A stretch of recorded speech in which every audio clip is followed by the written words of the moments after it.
चलो भाई ठीक है क्लास। बस भाई आयुष जतिन इधर देखिए भाई। अब ठीक है क्लास स्टार्ट करते हैं। आयुष गेट बंद कर दे पीछे से। वो क्यों नहीं आया आज अक्षत?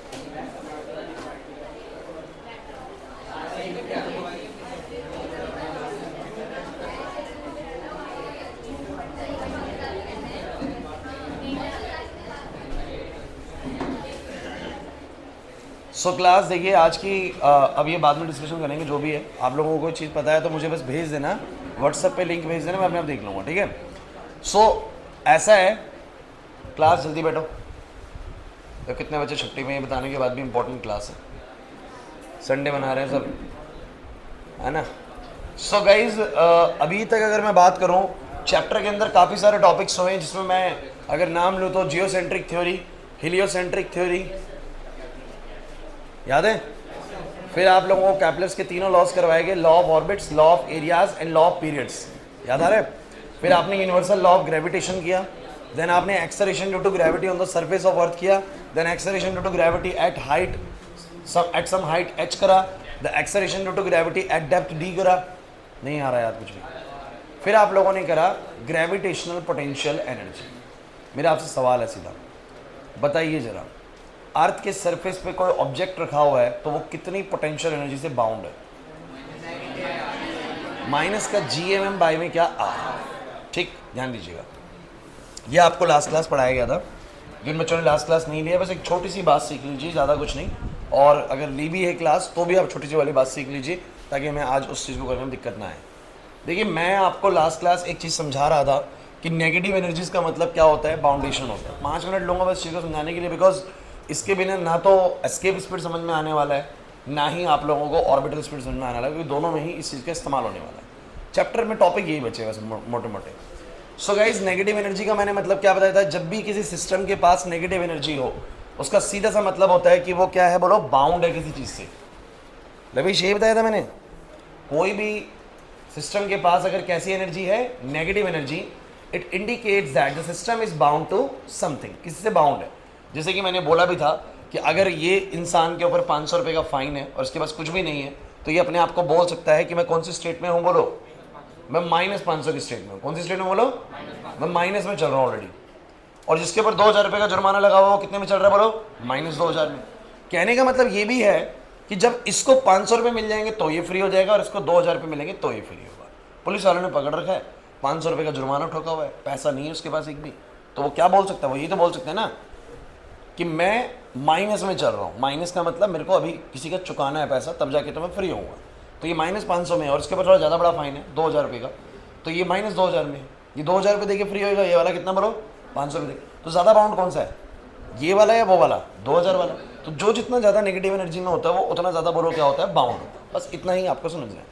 इसके बाद मैंने बताया था कि कोई भी अर्थ के आसपास कोई भी ऑब्जेक्ट है, जब तक वो उसकी ग्रेविटेशनल फील्ड में है, समझिएगा बच्चों मैं क्या कहना चाह रहा हूँ, अगर अर्थ के आसपास उसकी ग्रेविटेशनल फील्ड में है, तो क्या आपको नहीं लगता कि अर्थ से भी वो बाउंड ही है? क्या आपको नहीं लगता अर्थ से भी चीज़ बाउंड है? अगर आप बाउंड ना हो तो क्या यहाँ से अपने आप फ्री होकर कहीं पे भी जा सकते हो क्या आप लोग, हैं भाई? आने दो इनको, ये लेट ही आते हैं, मेरा एक सारे डिस्टर्ब करेंगे मुझे।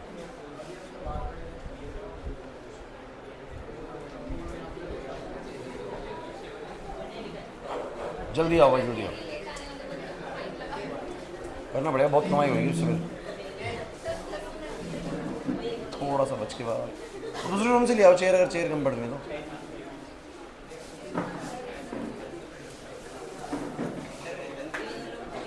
जाम था क्या आज भी? नहीं था चेयर? अक्षर वहाँ से ले लो बच्चों, इस मोबाइल से बच के थोड़ा सा गिर ना जाए सिस्टम। शिवम थोड़ा बच के।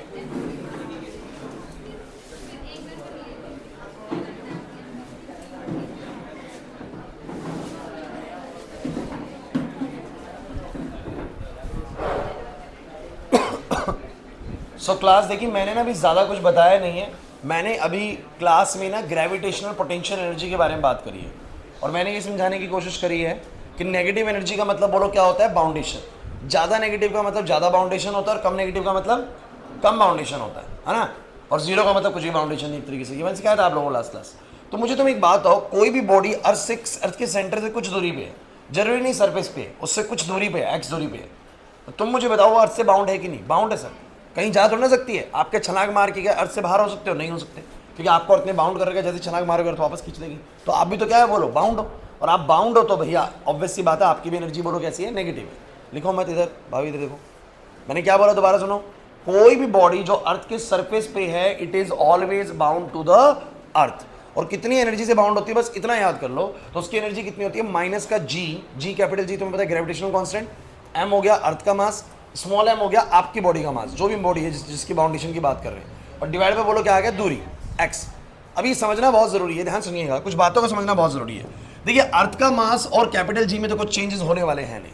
अर्थ का मास उतना ही रहेगा, ग्रेविटेशनल कांस्टेंट उतना ही रहेगा। हाँ एक बात पक्की है, ये वाली बॉडी जो आप ले रहे हैं, जिसकी बाउंडेशन आप चेक कर रहे हैं, अब खुद सोच के बताओ, हल्की चीज अर्थ से ज्यादा बाउंड है या भारी चीज ज्यादा बाउंड है? भारी चीज। हल्की चीज को अर्थ की ग्रेविटेशनल फील्ड से बाहर फेंकना थोड़ा सा आसान है, और भारी चीज को भैया मतलब भारी चीज को बाहर फेंकना कहीं अर्थ से बाहर फेंक दो, दूर फेंक दो, तो वो मुश्किल है। तो ज्यादा बाउंड कौन है बताओ? ये ज्यादा बाउंड है, टेबल ज्यादा बाउंड है, या मार्कर ये पेन ज्यादा बाउंड है? टेबल, क्योंकि जिसका मास ज्यादा होता है उसका बाउंडेशन भी ज्यादा होता है। ठीक है, सो जितना ज्यादा मास होगा उतना ज्यादा बड़ा नेगेटिव नंबर आएगा। ज्यादा बड़ा नेगेटिव नंबर का मतलब ज्यादा बड़ी बाउंडेशन। क्लियर होता है कि नहीं होता? दूसरी चीज मैंने आपको ये भी समझाने की कोशिश करी थी बच्चों, अगर x, अब देखना जरा ध्यान सुनना, ये x अगर कम हुआ, कम होने का मतलब जैसे मान लो आप अर्थ के सरफेस पे, रौनक अगर आप अर्थ के सरफेस पे हैं तो x की वैल्यू कितनी होगी? Capital R। अरे अगर आप अर्थ के सरफेस पे हैं तो x की वैल्यू कितनी होगी? जितना अर्थ का रेडियस है। तो आपका जो ग्रेविटेशनल पोटेंशियल एनर्जी कितना होगा? माइनस का GMM/m, बोलो क्या? R। समझे नहीं मेरी बात को? नहीं है समझ में भाई? अगर आप अर्थ के सरफेस पे हैं, the value of the x will be capital R and the boundation will be minus GMM/m R। मेरा बस आपसे एक चीज जानना है कि मान लो कि ये वाली जो वैल्यू है ना, ये मान लो माइनस का 500 आ रही है, या मान लो ये वाली वैल्यू जो है माइनस का 2000 आ रही है, तो जब मैं ऊपर की तरफ जा रहा हूं तो x बढ़ रहा है, और अगर x बढ़ रहा है, सोचो ये बढ़ रहा है, तो ये ओवरऑल वैल्यू कम नेगेटिव होने लगेगी। अरे सोचो ना ये बढ़ रहा है तो ये वाली वैल्यू छोटी होने लगेगी, मैग्नीट्यूड छोटी होने लगेगी। छोटी होने का मतलब ये माइनस 2000, थोड़ी देर बाद माइनस 1500, थोड़ी देर बाद माइनस 1200, थोड़ी देर बाद माइनस 1000। जितना नेगेटिव वैल्यू कम होता जाएगा, इसका मतलब बाउंडेशन भी क्या होता जाएगा? कम होता जाएगा। और at infinite distance away, when the x is infinite, when a body is infinity, when x is infinity, so anything by infinity is zero। उसका मतलब infinite distance away जो इसका बाउंडेशन है बिल्कुल जीरो हो जाएगा, क्योंकि नेगेटिव एनर्जी का मतलब बाउंडेशन होता है, नेगेटिव नहीं है तो बाउंडेशन नहीं है। And eight infinite distance away कोई भी बॉडी बाउंड नहीं होती है। तो अगर आप लास्ट क्लास आए तो इसके ऊपर हमने एक अच्छी खासी चर्चा करी है बस, लेकिन 5 मिनट का रिकैप देना जरूरी होता है ताकि वो टॉपिक टच में रहे हमारा, जो अगला वाला हम करने वाले, बस उस पर आपको टाइम लगा दिया। क्लियर है कि नहीं? सो एवरी बॉडी, जैसे कि हमारे इलेक्ट्रॉन्स न्यूक्लियस से बाउंड है कि नहीं, इनकी भी एनर्जी नेगेटिव होती है। जिसकी ज़्यादा नेगेटिव है वो ज़्यादा बाउंड है, जिसकी कम नेगेटिव है कम बाउंड है, और कम नेगेटिव कम बाउंड, और ये बिल्कुल भी बाउंड नहीं है। वैसे जैसे कि ये ज़्यादा बाउंड है 2000 वाला, और ये कम बाउंड है, तो ज़्यादा नेगेटिव मतलब ज़्यादा बाउंडेशन, कम नेगेटिव मतलब कम बाउंडेशन। सिमिलरली हमारी जितनी भी बॉडीज़ होती हैं वो अर्थ से बाउंड होती हैं। जो अर्थ के नज़दीक होती हैं तब एक्स कम होता है, ये ज़्यादा होता है तो ज़्यादा नेगेटिव होती है, मतलब ज़्यादा बाउंडेशन होती है। और जितना हम दूर जाते रहते हैं एक्स बढ़ता रहता है, नेगेटिव वैल्यू कम होती रहती है, बाउंडेशन भी कम होती रहती है। लेकिन मुझे तुम बस ये बताओ, अर्थ के सरफेस पे बैठे हुए किसी भी ऑब्जेक्ट का बाउंडेशन कितना है? आप बोलेंगे माइनस का GMM/m में, बोलो क्या? Capital R। अब इसको समझने के लिए हमने एक टॉपिक समझा यहाँ पर, एस्केप स्पीड। एस्केप स्पीड क्या होती है? एस्केप स्पीड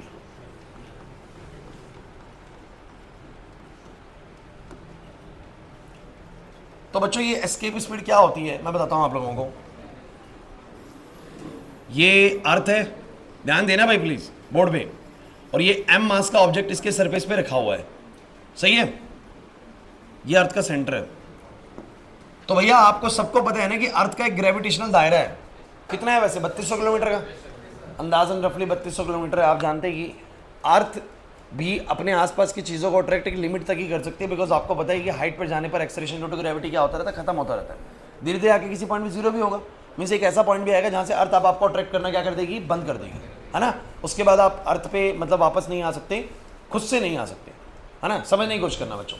तो अब इस बात को समझें कि मैं इस ऑब्जेक्ट को कितनी वर्टिकल स्पीड दूं, मैं इस ऑब्जेक्ट को कितनी वर्टिकल स्पीड दूं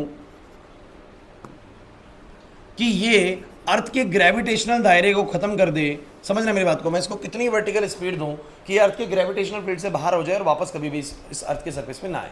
जैसे कि मुझे तुम्हें एक बात बताना, मैंने इसको दी वर्टिकल स्पीड दी तो वापस आ गया यार, क्यों? क्योंकि मैं इसको इतनी स्पीड दे ही नहीं पाया कि ये अर्थ की ग्रेविटेशनल फील्ड को क्या कर दे, क्रॉस कर दे। तो ये गई ऊपर, लेकिन वापस से अर्थ ने ग्रेविटी ने खींचा और नीचे लिया इसको। लेकिन मैं किसी ऑब्जेक्ट को अगर इतनी स्पीड दे दूं कि वो अर्थ की ग्रेविटेशनल फील्ड को ही क्या कर दे, क्रॉस कर दे, तो भैया फिर वो वापस कभी भी अर्थ के ऊपर नहीं आएगी। इस स्पीड को बोलते हैं एस्केप स्पीड।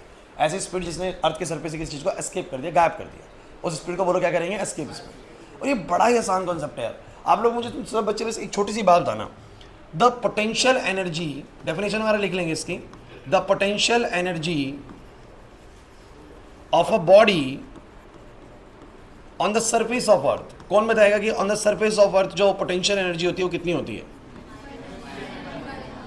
बहुत अच्छे, कितनी बोलो? माइनस का जी एम। अगर अर्थ का मास कैपिटल एम है, इस बॉडी का मास एम है, और ये दूरी बोलो कितनी है, आर। तो आप लोग जानते हैं कि जो फॉर्मूला है वो कितना है, बोलो माइनस का जी एम अपन एक्स होता है, लेकिन एक्स हमारा इस समय आर होगा, तो इतनी बाउंडेशन है। अब मुझे तुम बस इतनी बात बताना बच्चों, ध्यान से सुनना, और ये बड़ी ही सिंपल सी चीज़ है। अगर अर्थ पे सरफेस पे रखी हुई कोई भी चीज़, तान्या और ऋषिधर, अर्थ की सरफेस पे रखी हुई कोई भी चीज़ इतनी एनर्जी से बाउंड है, इतनी एनर्जी से बाउंड है, माइनस जी एम बाई में आर से। और आपको पता है कि इन्फिनिटी में जो ऑब्जेक्ट होता है उसका पोटेंशियल एनर्जी बोलो कितना होता है, जीरो। तो अगर मुझे इस सरफेस पे रखे हुए ऑब्जेक्ट को बिल्कुल फ्री करना है, लवेश, इस सरफेस पे रखे हुए ऑब्जेक्ट को बिल्कुल फ्री करना है अर्थ के अट्रैक्शन से, तो मुझे उसकी एनर्जी को कितना करना पड़ेगा, जीरो करना पड़ेगा। अरे जीरो एनर्जी कहां पर होती है बताओ जरा, जहां इनफाइनाइट डिस्टेंस है, जहां पर कोई बाउंडेशन नहीं होती। अंकित बात समझ में आ रही है? तो अगर ये इतना नेगेटिव में है तो मुझे बताओ कितना इसको मैं एनर्जी दूं कि ये बिल्कुल फ्री हो जाए अर्थ की सरफेस से। जितना माइनस में उतना प्लस में दे दूं। अरे जिसके ऊपर 2000 रुपये का जुर्माना है तो कितने रुपए दूं कि वो फ्री हो जाए, 2000 रुपये।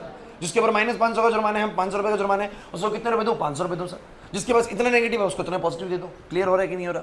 क्योंकि इतना ही पॉजिटिव दे देने से उनका नेट एनर्जी कितना होता है, जीरो। और जीरो होने का मतलब कहां पर होता है, इनफाइनाइट डिस्टेंस अवे जीरो होता है।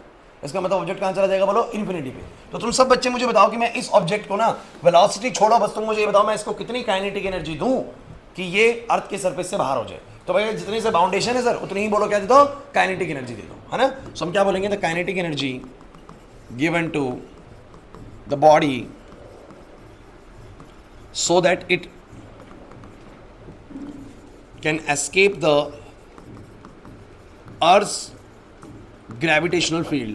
मुझे बताओ अर्थ की ग्रेविटेशनल फील्ड को अगर ये क्रॉस कर दे तो उसके लिए मुझे इसको कितनी वो देनी पड़ेगी, काइनेटिक एनर्जी। बोलो जरा बच्चे, माइनस का है प्लस का, प्लस का जी एम एम बाई में बोलो क्या आर। कोई प्रॉब्लम है तो मुझे बोल दो भाई।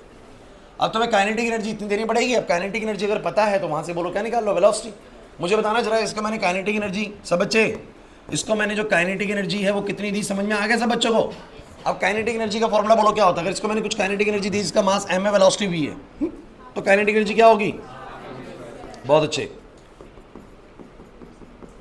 अरे नहीं आ रही बात समझ में। और ये वाली स्पीड कौन सी स्पीड होगी, बोलो एस्केप स्पीड। क्योंकि मैंने इसको जो काइनेटिक एनर्जी दी वो कितनी, बोलो G M M by R. और जी एम बाई आर मिलने पर डेफिनेटली अर्थ की ग्रेविटेशनल फील्ड को क्रॉस कर जाएगा, आप जानते हैं। तो इस समय जो स्पीड मिली है बोलो कौन सी स्पीड है, बोलो एस्केप स्पीड। नहीं आ रहा प्रिंस समझ में, एस्केप स्पीड। अब मुझे बताना जरा, मास से मास क्या हो गया, वी स्क्वायर किसके बराबर आ गया, बोलो 2 जी एम बाई में बोलो क्या आर। और बोलो वी का वैल्यू कितना आ गया, तो हम बोलेंगे वी का वैल्यू आ गया root of 2 G M by में बोलो क्या आर। ये फॉर्मूला बन गया बोलो किसका, एस्केप स्पीड का। किसका बोलो? लेकिन इसी फॉर्मूले को थोड़ा सा और मॉडिफाई किया गया कि एस्केप स्पीड का फॉर्मूला, देखो ध्यान सुनना बच्चों, एस्केप स्पीड का फॉर्मूला बन गया root of 2 G M by में बोलो कितना आर। और क्या आप सभी जानते हैं, वी नो, हम जानते हैं कि स्मॉल जी किसके बराबर होता है, जी एम बाई में। अब यही है बच्चों, पिछला पढ़ा हुआ होना चाहिए, ऐसा ना हो कि बिल्कुल तुम्हें नहीं आता। जी एम बराबर कितना हो जाएगा, जी आर स्क्वायर। तो मुझे सब बच्चे बताओ जरा, इस जी एम की मतलब वैल्यू कितनी आएगी, बोलो जी आर स्क्वायर डिवाइड में बोलो कितना आएगा आर। तो आर से आर क्या हो जाएगा, और मुझे बताओ जरा कितना आ जाएगा ये, तो ये आ जाएगा रूट ऑफ 2 जी आर। अच्छा, आपको नहीं लगता कि इन्होंने बोला कि किसी भी इस ऑब्जेक्ट का, इस एम मास के ऑब्जेक्ट का जो एस्केप स्पीड है उसको इतना देना पड़ेगा, रूट ऑफ 2 जी आर। आपको नहीं लगता कि मास पर तो ये डिपेंड ही नहीं कर रहा, एस्केप स्पीड मास पर डिपेंड। और ये जो रूट 2 जी आर है इसमें जी और आर तो फिक्स वैल्यूज हैं। ध्यान से समझना, बहुत जरूरी चीज है, एग्जामिनर फंसाएगा आपको यहाँ पर।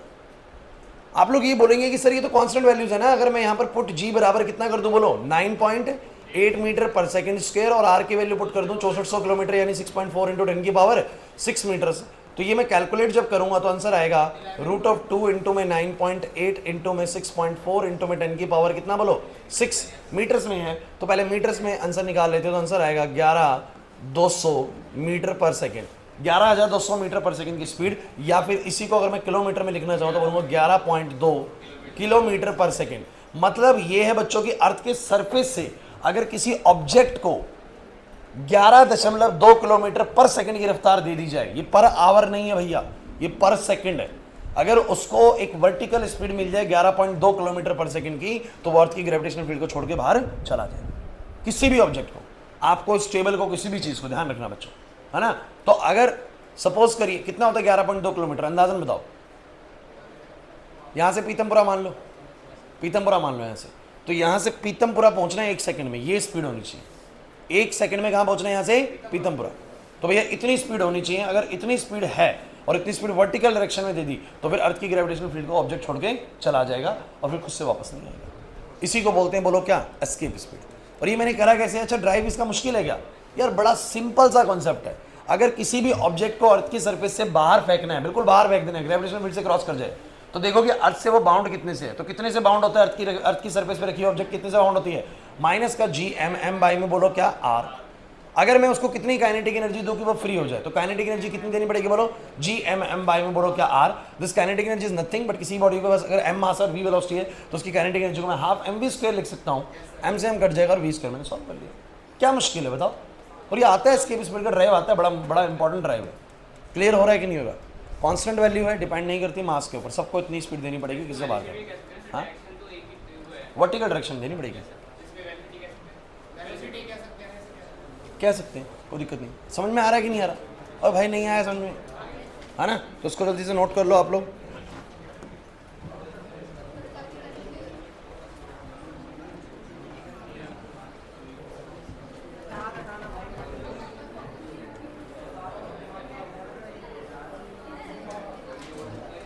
एनसीईआरटी बुक दिखाना एक बार, ये दिखा दे, एक बार दिखाइए।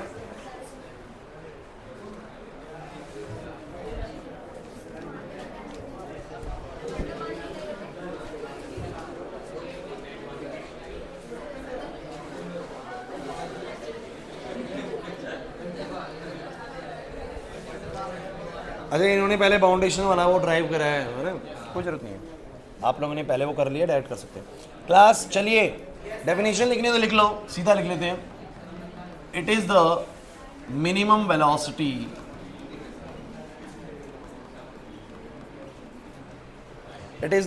Velocity with which a body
भाई किसी बच्चे को कोई प्रॉब्लम है बोल दो जैसे, मैं आ गया ना, आसान है बिल्कुल।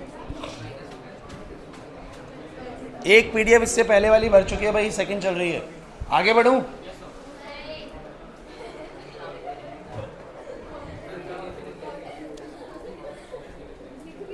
करो करो जल्दी करो।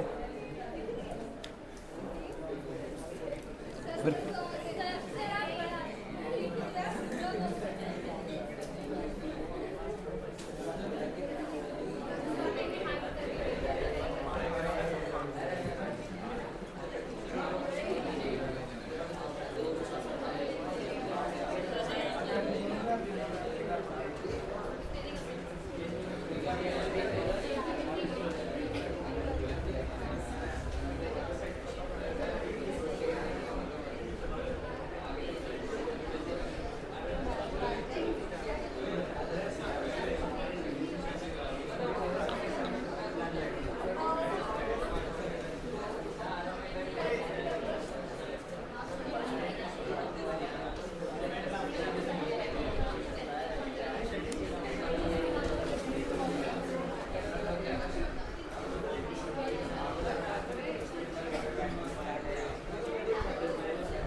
हाँ भाई फिनिश करूं? किसी बच्चे को कोई डाउट तो नहीं है यहाँ तक? चलिए, so guys the next topic is principle of launching a satellite. लिख लीजिए, principle of launching a satellite. ओ भाई क्या चल रहा है ये?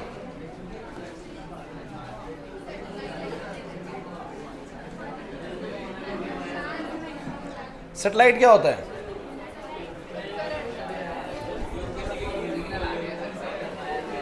व्हाट इज सैटेलाइट भाई? अरे बच्चों, सैटेलाइट क्या होता है?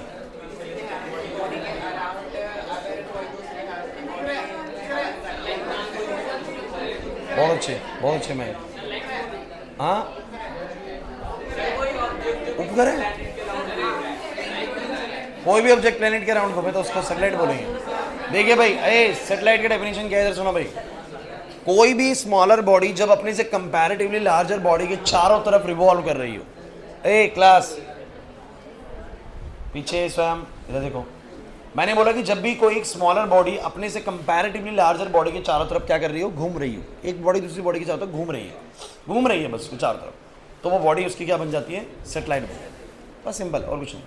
सैटेलाइट के लिए ऐसा कुछ भी ज़रूरी नहीं कि प्लैनेट होना चाहिए, वैसे कुछ होना चाहिए. आप सिंपली ये भी कह सकते हैं कि बच्चा अपने पेरेंट्स के चारों तरफ ऐसे सर्कल लगा रहा है तो वो भी एक सैटेलाइट का काम कर रहा है. Satellite any body which is revolving around some other body, it is said to be satellite. तो जैसे कि मून जो है वो अर्थ की सैटेलाइट है, क्योंकि मून जो है वो अर्थ के चारों तो चक्कर लगा रहा है. और अगर बात करें, अर्थ जो है वो बेसिकली किसकी सैटेलाइट है? सन की सैटेलाइट है, क्योंकि अर्थ जो है वो सन के चारों तो चक्कर लगा रही है. तो कोई भी बॉडी किसी दूसरे की बोलो क्या हो सकता है? सैटेलाइट हो सकता है. सैटेलाइट का मतलब any body which is revolving in a circular path around some other body, then it is said to be a satellite. नहीं है बस में. अब ये सैटेलाइट जो होती है इसका प्रिंसिपल ऑफ लॉन्चिंग है. लॉन्च कैसे करते हैं सैटेलाइट को? सैटेलाइट को लॉन्च कैसे करते हैं? किसी बच्चे को पता है वो एग्जैक्ट तरीके से बता सकता है क्या हो, कैसे लॉन्च करते होंगे?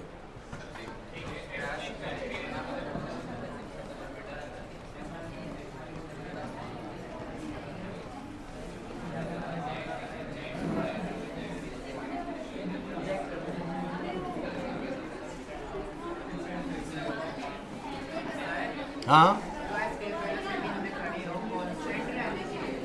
नहीं यार, देखो उसमें ना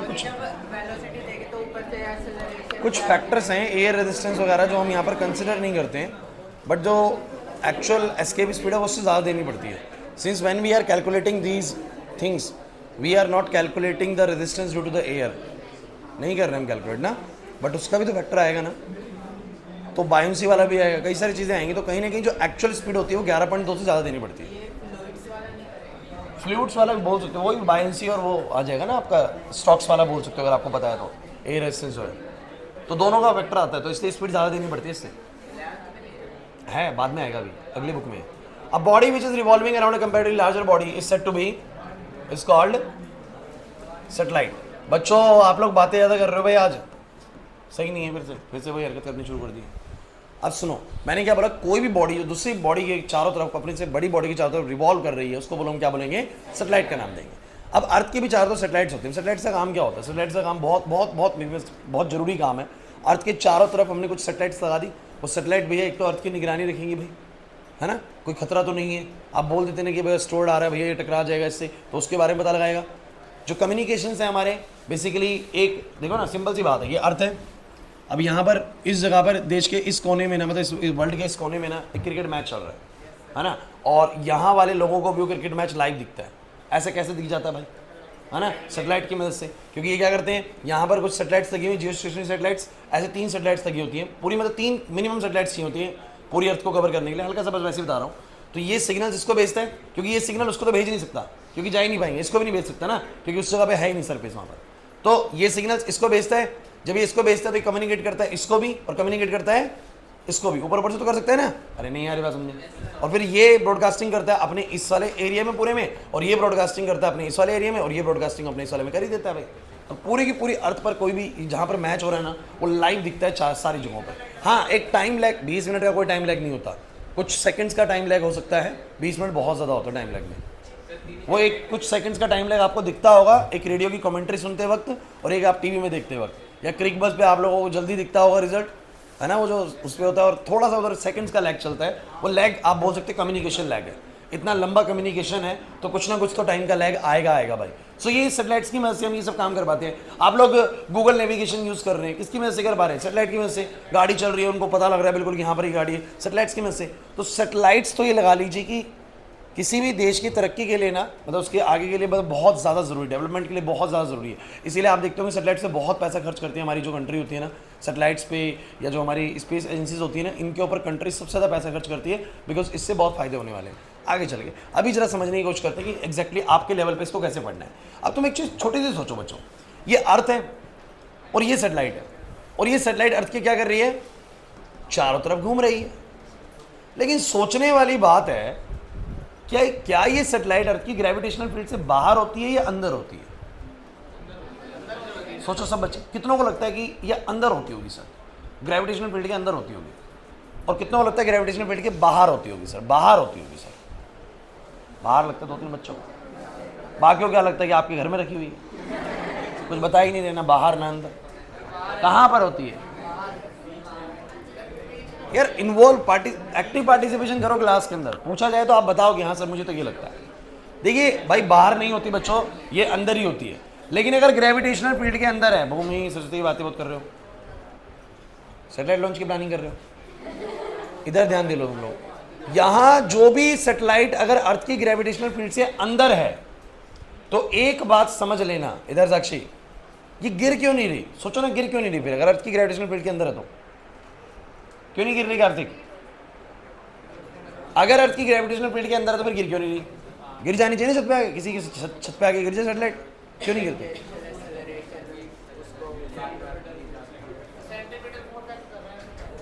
तो वो तो सेंटर से कर रहा होगा ना, तो खींचेगा वो तो। कुछ बोल रहा था, बहुत अच्छी टेंजेंशियल एक्सेलरेशन दी जाती है। अच्छा, मैं इनको टेंजेंशियल एक्सेलरेशन परमानेंट है या एक ही बार देनी है बस?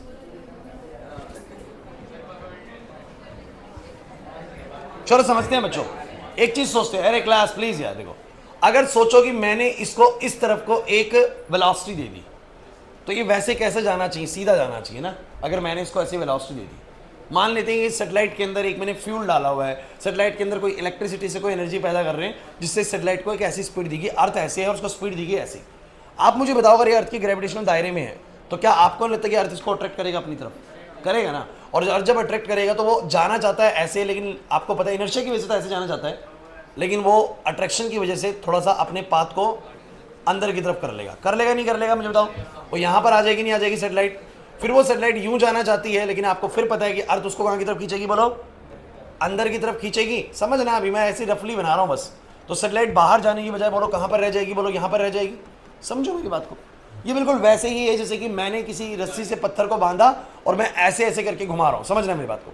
पत्थर किसी भी पॉइंट पे कैसे जाना चाहता है? बताओ जरा, पत्थर किसी पॉइंट पे कैसे जाना चाह रहा है? सर कहीं भी छोड़ दोगे ना, सीधा जाना चाह रहा है, लेकिन वो गोल गोल क्यों घूम जा रहा है? बिकॉज सेंटर से आप एक फोर्स लगा रहे हैं, जो वो जाना चाहता है ऐसे, आप फिर उसको ऐसा मोड़ देते हैं, फिर वो जाना चाहता है ऐसे, फिर आप उसको ऐसे मोड़ देते हैं, फिर वो जाना चाहता है ऐसे, फिर मोड़ देते हैं आप ऐसा, क्योंकि सेंटर से आप कंटिन्यूसली एक फोर्स लगा रहे हैं, जिसको मैंने सेंट्रीपिटल फोर्स भी बोला था। याद आ रहा है कि नहीं आ रहा? किसी भी चीज़ को इस दुनिया में अगर गोल घुमाना है ना, तो समझ लीजिएगा सेंटर से एक फोर्स की जरूरत पड़ेगी, जिसको हम क्या बोलते हैं? सेंट्रीपिटल। और आपको याद भी होगा शायद कि अगर उस ऑब्जेक्ट का मास m है, उसकी वेलोसिटी v है और r रेडियस में घूम रहा है, तो सेंटर से कितना फोर्स चाहिए? mv²/r। कुछ याद नहीं आ रहा तुम लोगों को? पक्का याद आ रहा है? तो ध्यान से समझिए बच्चों कि वो एक्चुअली में अगर उसको ऐसी स्पीड मिली हुई है, आप अर्थ का भी रिवोल्यूशन सोच सकते हैं कि ये मेरे पास सन है, समझना मेरी बात को, और अर्थ इसके चारों तरफ रिवॉल्व कर रही है। अर्थ इसके चारों तरफ, देखिए अर्थ तो इन दोनों के बीच में ग्रेविटेशनल फोर्स है यार, खींच क्यों नहीं लिया? सन ने खींच क्यों नहीं लिया अर्थ को? क्योंकि देखिए अर्थ के पास ना एक सिंपल सी बात है, अर्थ ऐसे घूम रही है, इसका सिंपल सा लॉजिक है। अर्थ जाना तो कैसे चाहती है? सोच के देखिए ना, अर्थ जाना तो ऐसे चाहती है, ऐसे जाती है। लॉ ऑफ इनर्शिया ये कहता है कि किसी भी चीज़ को, कोई भी चीज़ खुद से बोलो कैसा मूव करेगी? सीधा मूव करेगी। हाँ, ड्राइवर बैठा हो तो कर सकता है, लेकिन अर्थ में तो कोई ड्राइवर नहीं है ना, तो अर्थ तो भैया सीधा कैसे मूव करेगी? लॉ ऑफ इनर्शिया की वजह से सीधी जाएगी। उसके पास एनर्जी है, वो मानो सीधी जाएगी। लेकिन क्या होता है बताओ जरा? सन उसको ग्रेविटेशनल पुल की वजह से अंदर की तरफ खींच लेता है।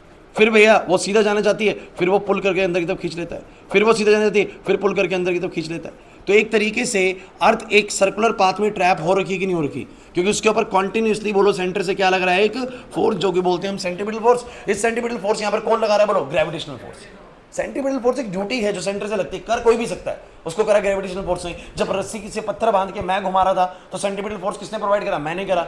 इलेक्ट्रॉन्स न्यूक्लियस के चारों तरफ घूम रहे हैं, तब सेंट्रीपिटल फोर्स किसने प्रोवाइड करा? न्यूक्लियस ने प्रोवाइड किया, इलेक्ट्रोस्टैटिक फोर्स ऑफ अट्रैक्शन। समझो इस बात को।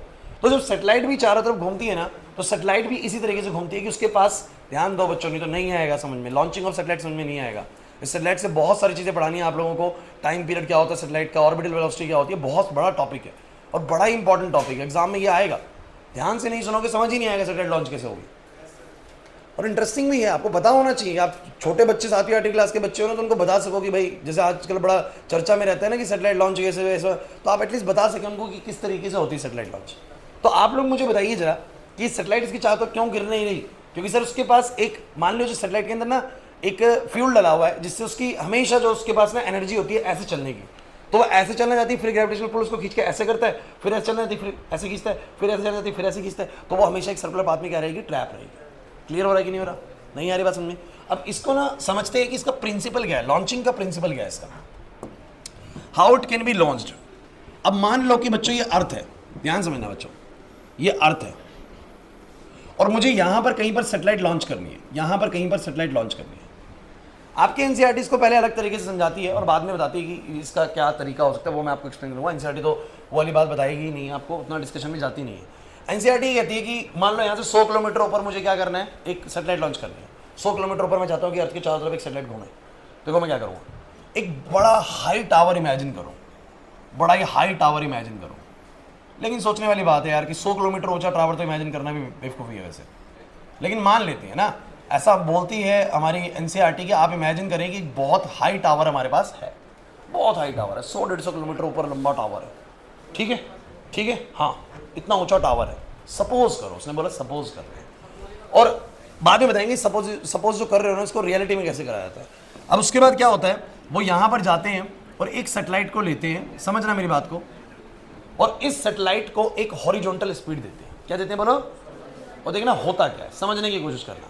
हमने दी उसको हॉरिजॉन्टल स्पीड ऐसे करके v1, आपको पता है कि उसको वेलोसिटी मिली ऐसे, और ये है अर्थ, और अर्थ आपको पता है कि क्या लगा रही होगी? Gravitational force. तो हमने पाया कि जब हमने उसको कुछ वेलोसिटी दी, v1 वेलोसिटी, तो वो क्या हुआ, ऐसे गई और इस तरीके से अर्थ के सरफेस A1 पॉइंट पे आके गिर गई।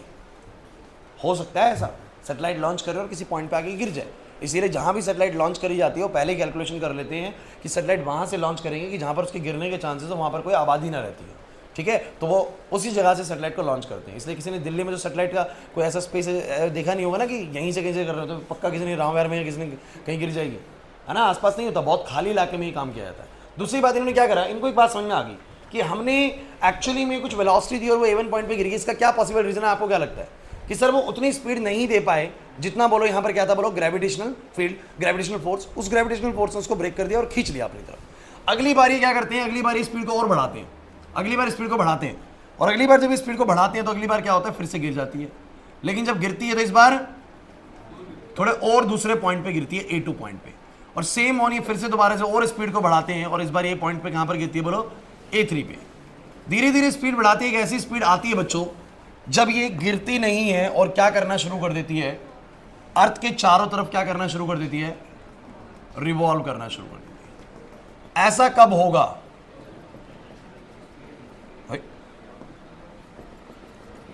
एक ऐसा पॉइंट आता है जब ये ऐसा रिवॉल्व करना स्टार्ट कर देती है। ऐसा तभी होगा जब ये इतने मैं इसको सिंपल तरीके से बोल सकता हूं, जब ये जितने फोर्स से बाहर जाना चाह रही है उतनी फोर्स से ये बोलो क्या कर रहा है, खींच रहा है। समझो मेरी बात, अगर बाहर जाने वाला फोर्स कम है और अंदर वाला फोर्स ज्यादा है तो इसको खींच देगी अंदर की तरफ, बोलो है कि नहीं, और गिर जाएगा नीचे की तरफ। लेकिन जितने फोर्स से खींच रहेगा उतने फोर्स से वो बाहर जाएगी, तो वो क्या रहेगा, बिल्कुल बैलेंस रहेगा। वो जाना चाह रही है ऐसे, फिर ये खींचेगा ऐसे हो जाएगी, फिर वो जाना चाह रही है ऐसे, फिर ऐसे हो जाएगी। तो सैटेलाइट में कॉन्टिन्यूएशन में क्या चल रहा होता है, वो जाना चाहती है हॉरिजॉन्टल। क्या जाना चाहती है, बोलो ध्यान से सुनना।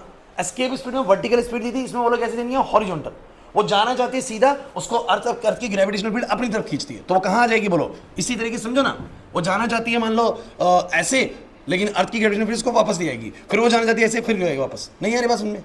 इस तरीके चलता है कुछ। इसको ऐसे भी इमेजिन करो, प्रैक्टिकल केस नहीं है लेकिन समझ के चलना। मान लो कि तुम लोग मान लो तुम में से कोई बहुत ताकतवर इंसान है और उसमें से क्या करते हैं, वो एक रस्सी को लेता है और एक गाड़ी को बांधता है। समझने की कोशिश करना, इस बात को ऐसे समझना, समझ में आ जाएगा। हल्क जैसा आदमी मान लो अपने आप को ना, और वो एक रस्सी से एक गाड़ी को बांधता है और वो गाड़ी क्या कर रही है समझने की कोशिश करना। आप रस्सी से गाड़ी को अंदर की तरफ खींचना चाह रहे हैं, सोचिए गाड़ी वाला कैसे बचा सकता है कि आप उसको अंदर की तरफ ना खींच सके। गाड़ी वाला अपनी गाड़ी की स्पीड को ऐसे बढ़ा रहा है हॉरिजॉन्टल डायरेक्शन में, कैसे बोलो, और आपने रस्सी को ऐसे पकड़ रखा है, तो क्या वो हॉरिजॉन्टल कभी जा पाएगा? अगर आप बहुत ताकतवर हैं तो गाड़ी वाला जाना चाह रहा है ऐसे, समझो मैंने ऐसे, मैं यहाँ पर खड़ा हूँ, गाड़ी वाला ऐसे जाना चाह रहा है, मैंने रस्सी पकड़ रही है ऐसे करके, तो वो जाना तो ऐसे चाह रहा है लेकिन मैंने ऐसे पकड़ के मैं फोर्स लगा रहा हूँ, तो बताओ वो गाड़ी चलाता रहेगा तो कैसे घूमता रहेगा? गोल गोल गोल गोल घूमता रहेगा। समझ नहीं आ रहा सर क्या कह रहे हैं?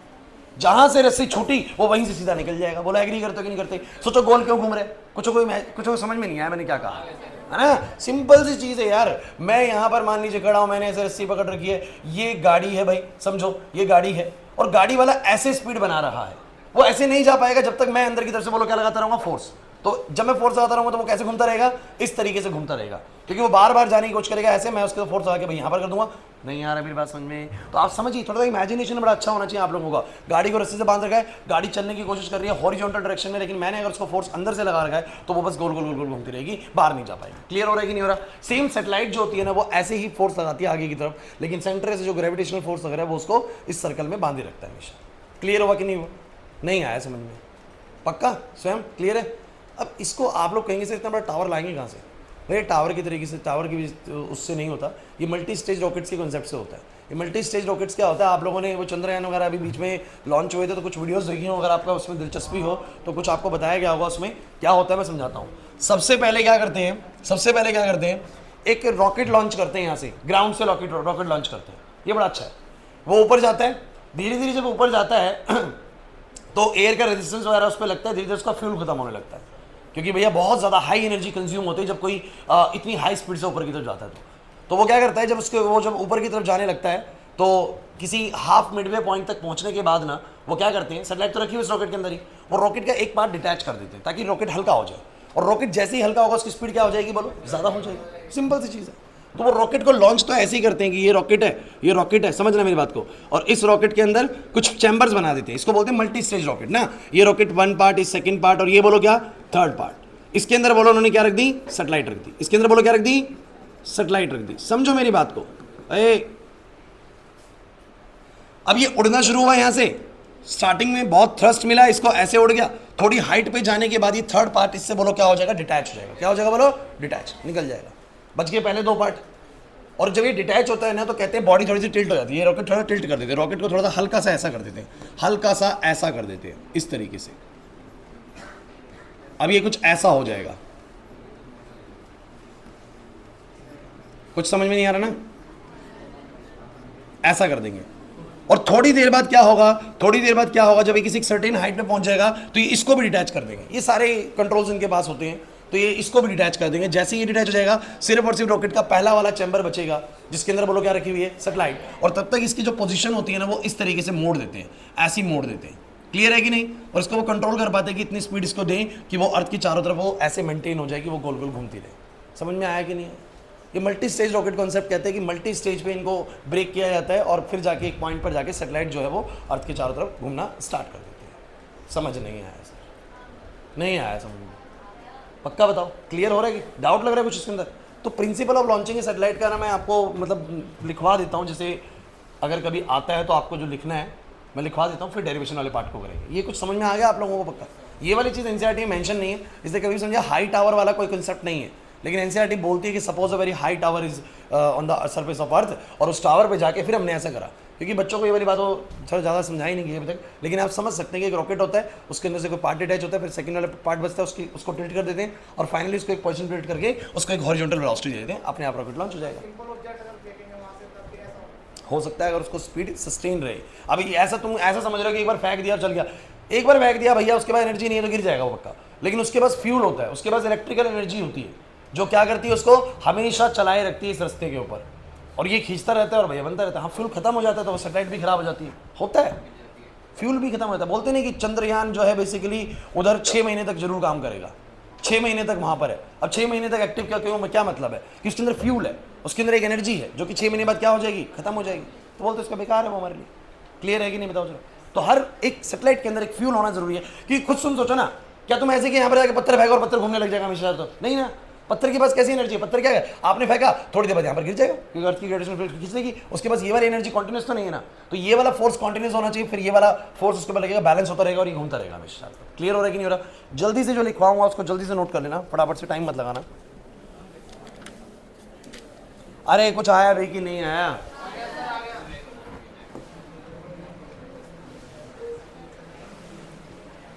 इसको कहाँ रखूं अब?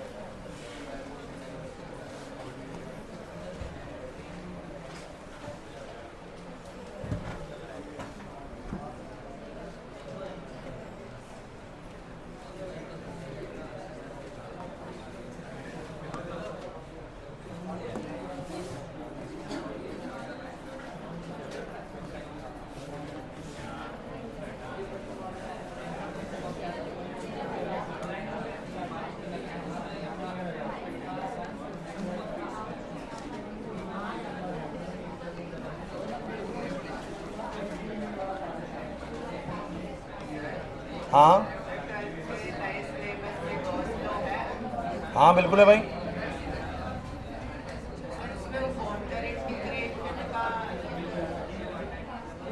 क्लोज इंटीग्रल, हाँ है।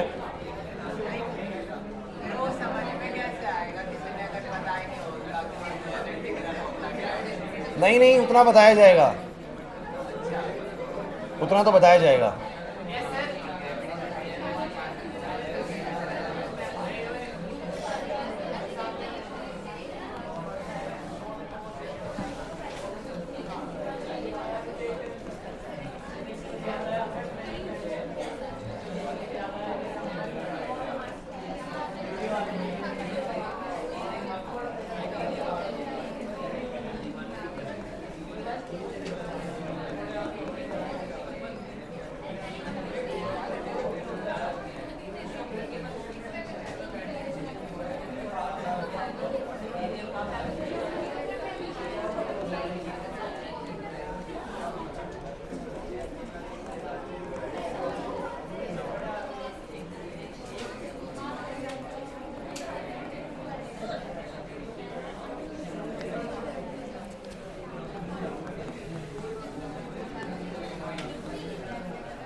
भाई इसको जल्दी से नोट करेंगे, घर पे भी नोट करना है, अभी कर लो।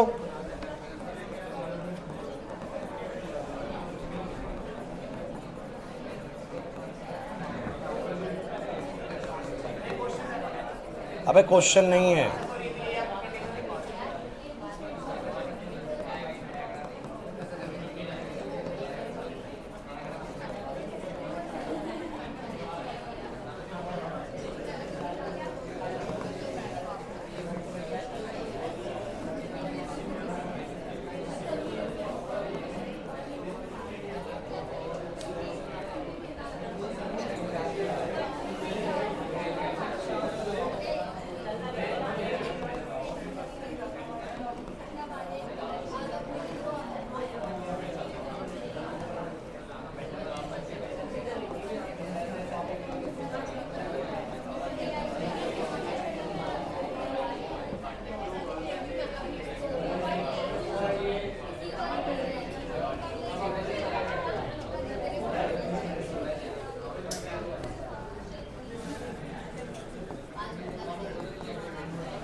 बच्चों भाई नोट कर लो इसको।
चलिए भाई क्या हुआ?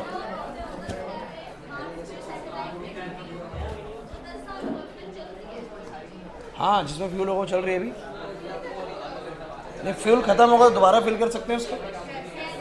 इसका भी तरीका होगा कुछ ना कुछ, फिल कर सकते हैं दोबारा से, या फिर उसको रिजेक्ट कर देंगे, उस सेटेलाइट को डिस्ट्रॉय कर देंगे and then project the new satellite. होता होगा ऐसा कुछ ना कुछ। अब वो डीप कॉन्सेप्ट है क्लास।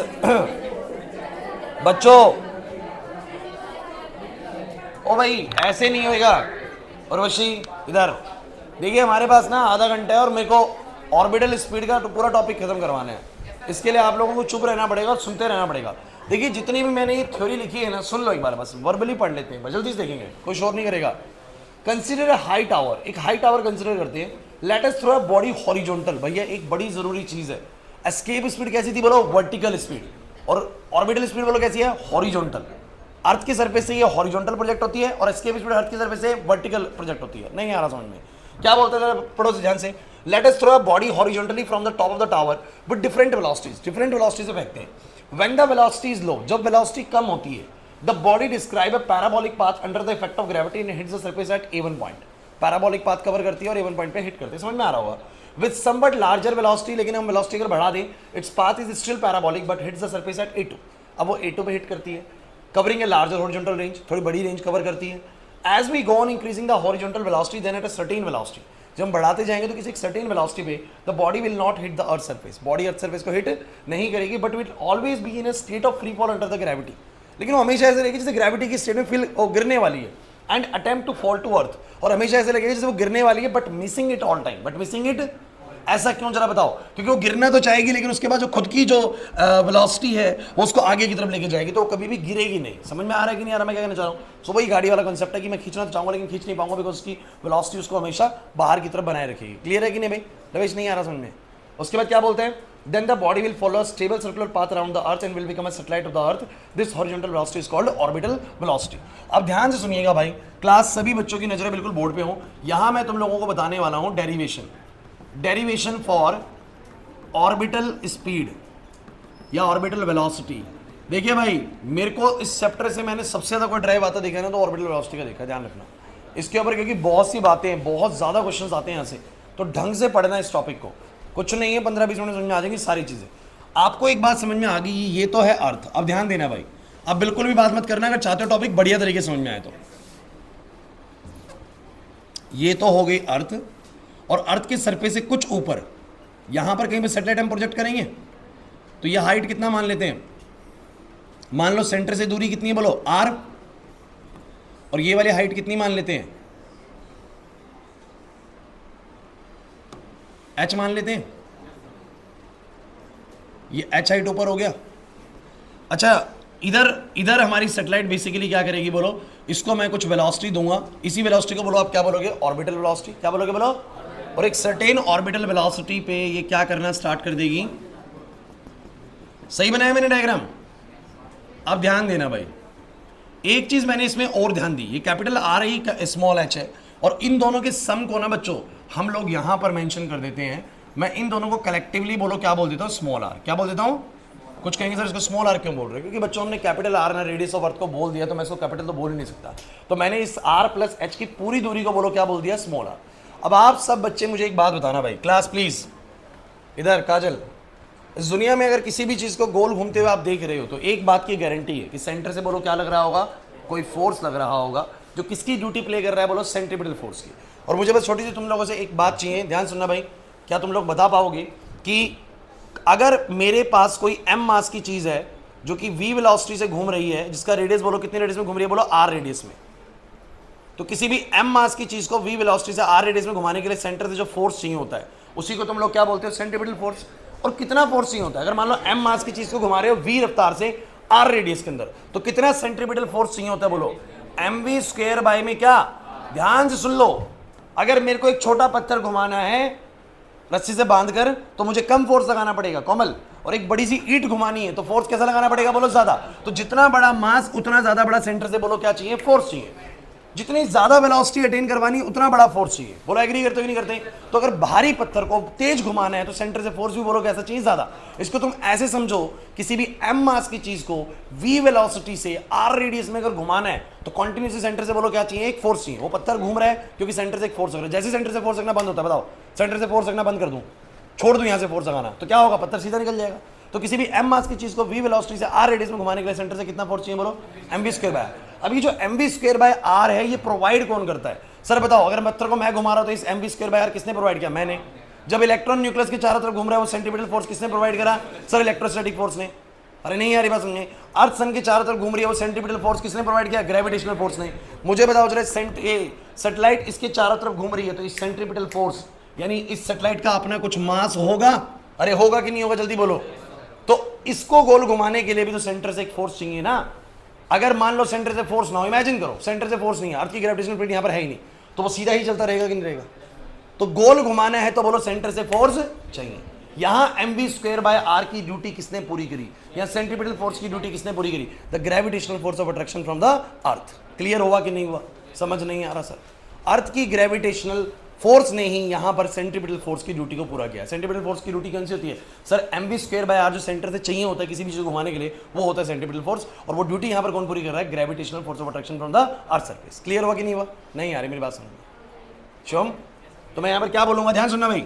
अर्थ का मास m है, ये r है, ये h है, सैटेलाइट वहां पर v वेलोसिटी चल रही है। अब जरा देखना, बड़ा सिंपल सा ड्राइव है, कुछ भी नहीं है, बस बोर्ड पे आप लोग ध्यान से बने रहना, टॉपिक एकदम क्लियर हो जाएगा आप लोगों को। हम बोलेंगे the centripetal force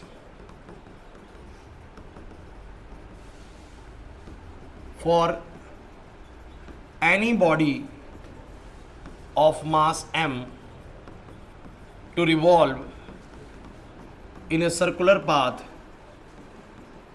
is given by, बताना क्या फॉर्मूला है? किसी भी m मास की बॉडी को अगर घूमना है तो सेंटर से कितना फोर्स चाहिए, बोलो mv²/r। और मैं क्या बोलूंगा बच्चों, दिस सेंट्रीपिटल फोर्स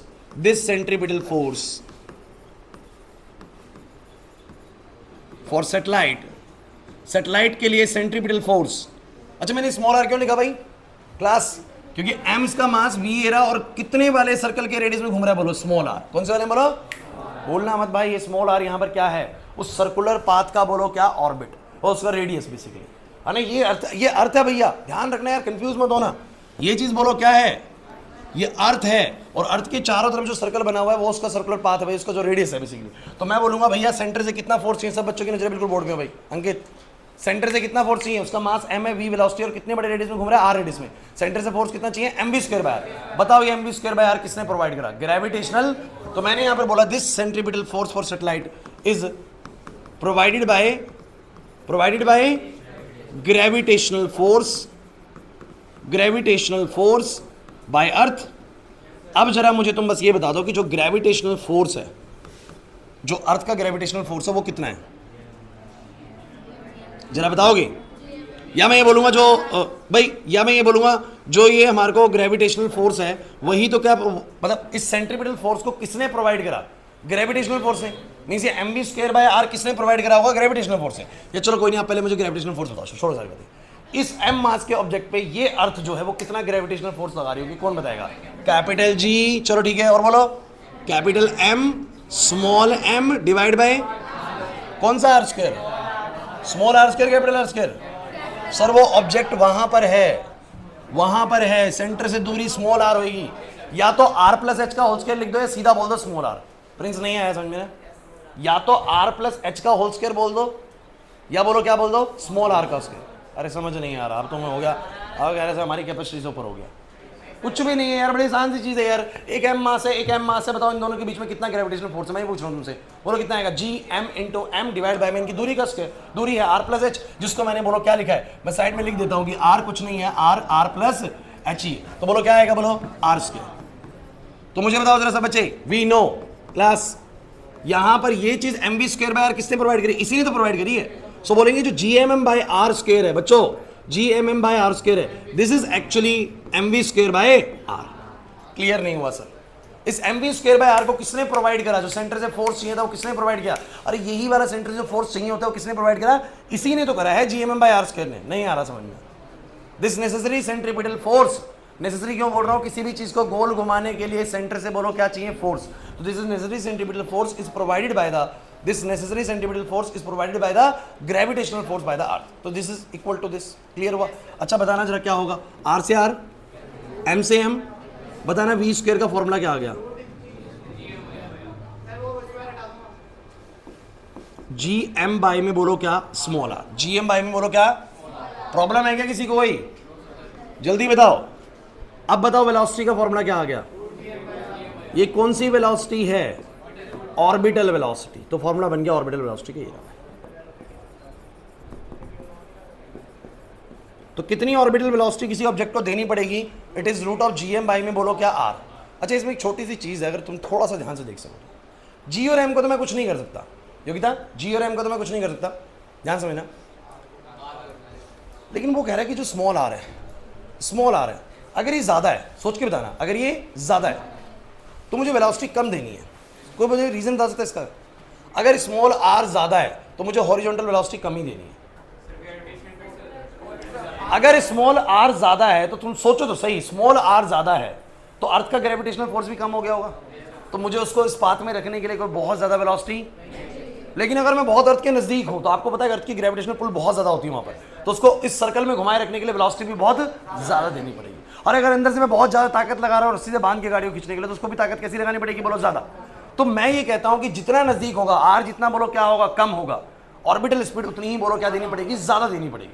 और आर जितना ज्यादा होगा, जितना दूर ले जाओगे इसको, सैटेलाइट को जितना ज्यादा हाइट पे लॉन्च करोगे, तो वहां पर आपको पता है कि ग्रेविटेशनल फोर्स कम हो गया होगा। अब मेरे को स्पीड ज्यादा नहीं देनी पड़ेगी, क्योंकि भैया कम ही दूंगा तो भी बच जाएगी गिरने से, क्योंकि फोर्स कम है। अरे नहीं आ रही ना मेरी बात समझ में?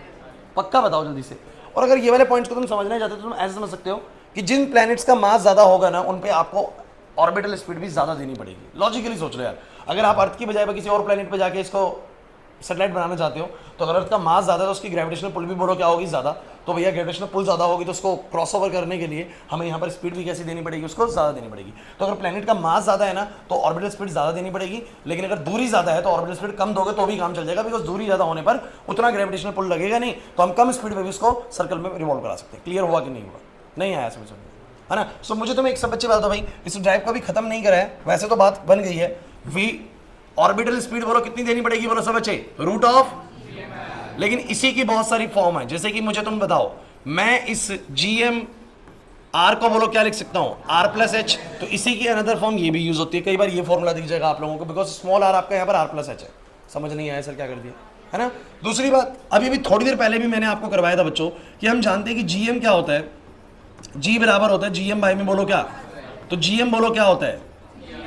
तो चाहूं तो मैं इसको वैसे भी लिख सकता हूं, बोलो क्या? जी आर स्क्वायर अपॉन में बोलो क्या? आर स्क्वायर है, रूट से बाहर आर आ जाएगा, बोलो क्या बच जाएगा? आर में रूट ऑफ जी प्लस में बोलो क्या? R plus H. और ये हो गया ऑर्बिटल स्पीड का तीसरा फॉर्मूला। कहने का मेरा मतलब सिर्फ इतना सा है बच्चों कि ऑर्बिटल स्पीड को हम कई तरीकों से लिख सकते हैं, बस और कुछ नहीं है। पहला वाला फॉर्मूला ये रहा, पहला वाला फॉर्मूला ये रहा, समझ रहे बात को?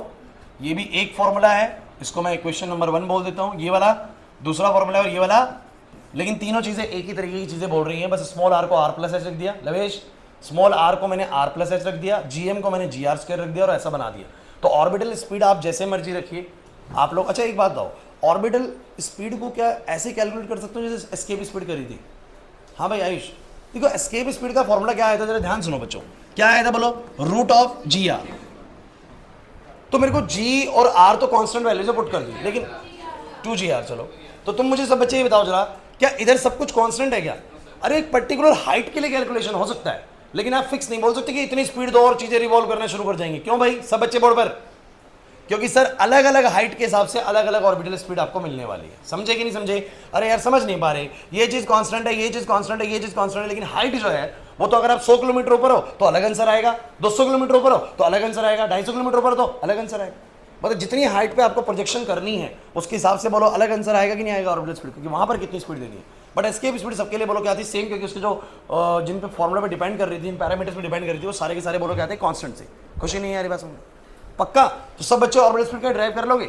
अभी बात पूरी खत्म नहीं हुई, यहां तक तो हो गया, ऑर्बिटल स्पीड खत्म होगी सारी चीजें, लेकिन अभी कुछ और चीजें भी पूछेगा आप लोगों से। जैसे कि अब सुनिए, अब क्या बोलेगा आप लोगों को? आपको बोलेगा total energy of satellite. Satellite की टोटल एनर्जी क्या है भाई? क्लास बोर्ड पे देखना, बड़ा ही जरूरी टॉपिक है भाई। Total energy of satellite, satellite के पास टोटल एनर्जी कितनी होगी। तो यार मुझे तो बताओ, किसी के पास भी टोटल एनर्जी क्या होती है, जितनी उसके पास बोलो क्या हो, काइनेटिक एनर्जी। तो मैं बोलूंगा kinetic energy of satellite plus में बोलो क्या, पोटेंशियल एनर्जी ऑफ सैटेलाइट। बच्चों बोर्ड पे देखना बड़ा आसान है, आपको आता है, पहले से आता है, मैं बता रहा हूं आपको। आप मुझे बताओ सैटेलाइट की काइनेटिक एनर्जी कितनी है, सैटेलाइट की काइनेटिक एनर्जी कितनी है सर, इसका मास m है, इसकी वेलोसिटी v है, बोलो काइनेटिक एनर्जी कितनी सब बच्चे, हाफ m, और जो वेलोसिटी हमने दी है उसको ऑर्बिटल स्पीड उसका स्क्वायर। अरे नहीं आ रहा समझ में, कौन बच्चा बताएगा इसकी पोटेंशियल एनर्जी कितनी है, कौन बच्चा बताएगा क्लास में पोटेंशियल एनर्जी। नहीं नहीं नहीं नहीं नहीं, अभी सिखाई थी मैंने आप लोगों को बाउंडेशन। हाँ हाँ सौरभ यहाँ ध्यान दे भाई, आर दूरी पे एक m मास का ऑब्जेक्ट है, कितना बाउंड होगा अर्थ से, अब वही तो थी ग्रेविटेशनल पोटेंशियल एनर्जी, कितनी थी बोलो, माइनस का जी एम एम बाय में जितनी दूरी होती है। तो मुझे बोलो दूरी कितनी है, बोलो स्मॉल आर, तो बोलो क्या बोलोगे सर, पोटेंशियल एनर्जी आएगी माइनस का जी एम एम बाय में, बोलो क्या, कुछ समझ नहीं आ रहा सर, पता नहीं क्या बोल रहे हैं, नहीं आया ना समझ में, पक्का। अब जरा मुझे बताओ, जरा मैं इसको सॉल्व करता हूं, तो मुझे बताओ वेलोसिटी का स्क्वायर, ए क्लास इधर, जी एम बाय में root of G M by में बोलो क्या, आर का स्क्वायर माइनस का जी एम एम बाय में आर, समझ नहीं आ रहा ना, हाँ दोबारा बोलूं, बोलो बोलो, किसी को डाउट लग रहा है क्या भाई, मैंने हाफ एम वी स्क्वायर बोली इसकी और काइनेटिक एनर्जी, और पोटेंशियल एनर्जी कितनी बोली, माइनस का G M M by X था फॉर्मूला, दूरी कितनी है बोलो आर है, तो भैया इतना होगा minus G M by R, बाउंडेशन जो है, तो इतनी बाउंडेशन है और इतनी बोलो काइनेटिक एनर्जी। देखना एक बड़ी मजेदार चीज पता लगेगी तुम लोगों को इस कंसेप्ट में, इतनी बाउंडेशन है आयुष, इतनी बाउंडेशन है और इतनी बोलो आपने उसको बोलो क्या दी है, काइनेटिक एनर्जी। एक बात देखना, बड़ी इंपॉर्टेंट चीज पता लगने वाली है, कैलकुलेट करा मैंने बोलो ऑर्बिटल स्पीड का फॉर्मूला ये रहा, इसको स्क्वायर कर दिया, बोलो कितना आएगा सब बच्चे, बोलो कितना आएगा, half G M M by में बोलो कितना आर, माइनस का जी एम एम बाय में बोलो कितना आर, सोच सकते हैं हाफ है वो 1 है, तो माइनस का हाफ आएगा, कुछ समझ में नहीं आ रहा था क्या बोल रहे हैं। अरे भैया चलो कांस्टेंट ले लो यार, सारी कांस्टेंट चीजें बाहर ले लो, अंदर बचेगा हाफ माइनस 1, बोलो कितना आ जाएगा, जी एम एम बाय में आर, और ये माइनस हाफ होगा तो बोलो कितना आएगा। कौन बच्चा बताएगा कि ये कहना क्या चाह रहा है, टोटल एनर्जी नेगेटिव में है, टोटल एनर्जी क्या मतलब है कि सर सैटेलाइट की अगर टोटल एनर्जी अभी भी नेगेटिव है, इसका मतलब सैटेलाइट अभी भी बाउंड है, अभी भी, क्योंकि सर ये मान के चलना कि वो सैटेलाइट जो ऊपर बैठी हुई है उसके पास मान लो पोटेंशियल एनर्जी थी -200 की, आपने उसको काइनेटिक एनर्जी दे दी +150 की, लेकिन अभी भी जो टोटल एनर्जी उसकी आ रही है वो -50 आ रही है, मतलब बाउंड तो वो अभी भी। समझ में आ रहा है कि नहीं आ रहा, नहीं आ रही मेरी बात समझ में। हालांकि ये ऐसे है कि वो -200 है ना, तो ये +100 है, और तब जाके नेट कितना आ रहा है बोलो, नेट कितना आ रहा है बोलो, -100। अरे समझ नहीं आ रहा सर, बिल्कुल भी नहीं आया, पक्का बताओ, पंच नहीं आई बात समझ में। देख kinetic energy half M V square और पोटेंशियल एनर्जी माइनस का जी एम बाय आर, ये समझ में आ गया था। मैंने वी नॉट का स्क्वायर, मैंने ऑर्बिटल स्पीड का फॉर्मूला लगा, root of G M by R, उसको स्क्वायर कर दिया, ये बन गया, दोनों में से जो कांस्टेंट कॉमन था वो बाहर ले लिया, हाफ -1 हो गया, माइनस हाफ, ये आ गया। Net energy negative indicates that, negative energy indicates that the satellite is still bound to the earth, कि सैटेलाइट अभी भी अर्थ की ग्रेविटेशनल फील्ड से बोलो क्या है, बाउंड है। ऐसा नहीं हो सकता कि सैटेलाइट अपनी स्पीड बना के बाहर निकल जाएगा, नहीं निकल पाएगी, अर्थ से बोलो क्या है, बाउंड है।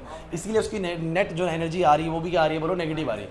उसको कहने का मतलब ये है कि अगर पोटेंशियल वो बाउंडेशन -200 की, तो आप काइनेटिक 100 ही दे पाए, तो भी टोटल बोलो कितना आ रहा है, -100 आ रहा है। इसका मतलब अभी भी नेट एनर्जी बोलो क्या है, नेगेटिव में, मतलब अर्थ अभी भी बोलो, सैटेलाइट अभी भी बोलो क्या है, बाउंड है। क्लियर हो रहा है कि नहीं हो रहा, यही मैं कहना चाह रहा हूँ। So negative energy indicates that, negative energy indicates satellite is bound. भाई क्लियर हो रहा है कि नहीं हो रहा। एक आखिरी चीज मैं आप लोगों को बताने वाला हूं, इसको बोलेंगे बच्चों time period of satellite, time period of satellite. कौन बताएगा सैटेलाइट का टाइम पीरियड कैसे निकालूं। ये अर्थ है, इसका रेडियस बोलो कितना है बच्चों, ये बातें करने वाले भाई थोड़ी देर की बात हो रही है, ऐसे घूम रही है सैटेलाइट। चलो बताना एक बार क्लास, किसी का मुझे टाइम पीरियड निकालना है। टाइम पीरियड क्या होता है, टाइम पीरियड क्या होता है, एक चक्कर लगाने में कितना समय लेगी कोई सैटेलाइट, बड़ा जरूरी है भाई, एक चक्कर लगाने में कोई सैटेलाइट कितना समय लेगी भाई, तो वो तो डिपेंड करता है इस बात पे कि कितनी दूर है। अरे अगर ज्यादा दूर है तो बड़ा चक्कर होगा भाई, थोड़ा नजदीक है तो छोटा चक्कर होगा। क्लियर हो रहा है कि नहीं, सर्कमफ्रेंस अरे यार रेडियस अगर छोटा है तो सर्कमफ्रेंस कम होगा, रेडियस बड़ा है तो सर्कमफ्रेंस। तो मैं ही सिंपल सी बात बोलूंगा, टाइम पीरियड का फॉर्मूला बोलो क्या बनेगा, that is the distance covered by the satellite. अरे भैया आप लोगों ने पढ़ा है ना टाइम का फॉर्मूला क्या होता है, एक तरीके से डिस्टेंस अपॉन में स्पीड बोल सकते हो। अरे नहीं बोल सकते, तो टाइम इज इक्वल टू क्या होता है, डिस्टेंस अपॉन स्पीड। अब मुझे बताओ जरा, एक सैटेलाइट पूरे एक चक्कर के दौरान कितनी दूरी तय करती है, कितनी दूरी तय करती है, सीधा लिख दो ना, कितनी दूरी तय करती है, 2 पाई आर। स्मॉल आर क्यों भाई, अरे क्योंकि सैटेलाइट जिस चक्कर में लगा रही है उस सर्कुलर पाथ का रेडियस तो बड़ो क्या है, स्मॉल आर। समझ नहीं आ रहा सर शिवम, पूरे एक चक्कर के दौरान ये सैटेलाइट ने कितनी दूरी तय करी, कैसे बताएगा सर, इसका रेडियस स्मॉल आर है, पूरे एक चक्कर के दौरान जो दूरी तय करी वो उसका सर्कमफ्रेंस होगा, सर्कमफ्रेंस क्या होगा, 2 पाई आर। और कितनी वेलोसिटी से करी, कौन बताएगा कितनी वेलोसिटी से करी, तो वेलोसिटी है सर वीयू। वेलोसिटी बोलो क्या है, समझ नहीं आया सर, नहीं आया समझ में, तो 2 पाई आर तो दूरी तय करी कोमल, 2 पाई आर तो बोलो क्या करी क्लास, दूरी, और कितनी स्पीड से करी बोलो, वी नॉट स्पीड से, तो उसका क्या आ जाएगा बोलो, टाइम पीरियड। अरे नहीं आ रहा समझ में, तो मुझे बताओ जरा क्या आएगा सब बच्चे, ये हो गया 2 पाई आर, वी नॉट का फॉर्मूला बोलो क्या था, root of G M by में बोलो क्या, स्मॉल आर, नहीं स्मॉल आर तो था वो, तो हमने बाद में उसको आर प्लस एच रख दिया था, अदरवाइज यही था। क्लियर हो रहा है कि नहीं हो रहा।